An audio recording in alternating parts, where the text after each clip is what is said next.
Magandang hapon. Hapon na mga master. Hapon na kasi tayo na bakante. Kaninang umaga sana tayo magkakast. Problema, medyo naging busy tayo. So hindi tayo nakapag-cast. So ngayon, hapon, ganun pa rin, low tide pa rin, no? Pero syempre, hanap ng katawan natin mag-cast eh. So ayun, nagka-cast tayo. Ayun, so walang masyadong strike. Yun yung kaibahan, no?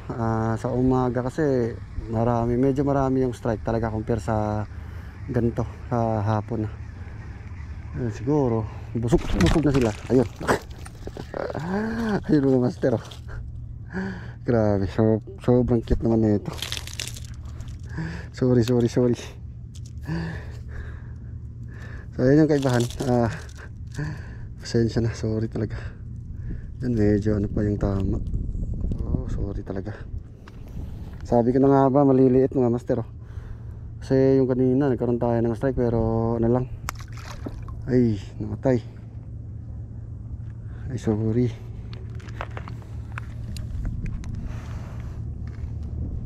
Kung mamamatay pa yata, ano?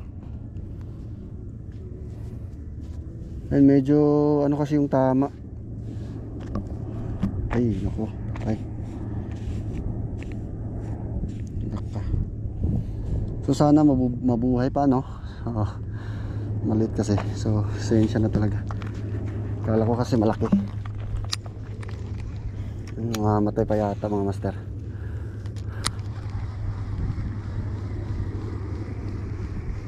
Siguro mga ganyang size mga master, no? Mga isdang mga barakuda nakakapasok pa lang.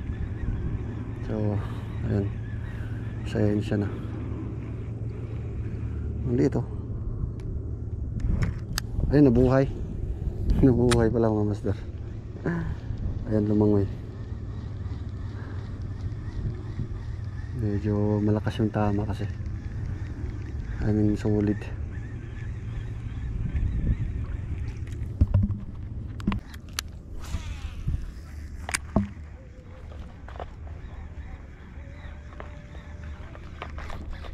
Ayan, parang naka-fish on.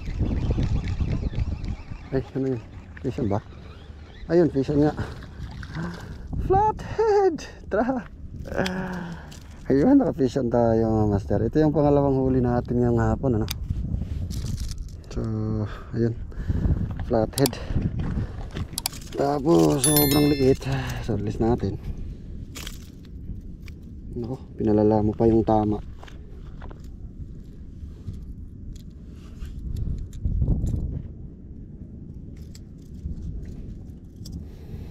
So, ayun, release natin, ano? Ayan. Parang wala lang yung flathead, ah.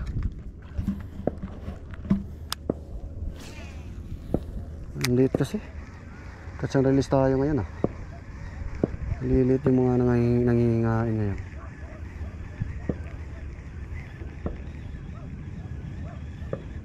Yun yung pangalawang huli natin, ano? Pero catch and release. Ayun mga master, uwi na tayo. Yun yung ano natin, yung nahuli natin, ano, dalawa lang. Tapos siyempre nirelease natin, malilit kasi. Tapos yun yung kaibahan, ano, pagka nagkakast ka ng hapon na, tapos madalang yung strike, tapos yung mga nanghihingain ang liliit. So ayun, salamat.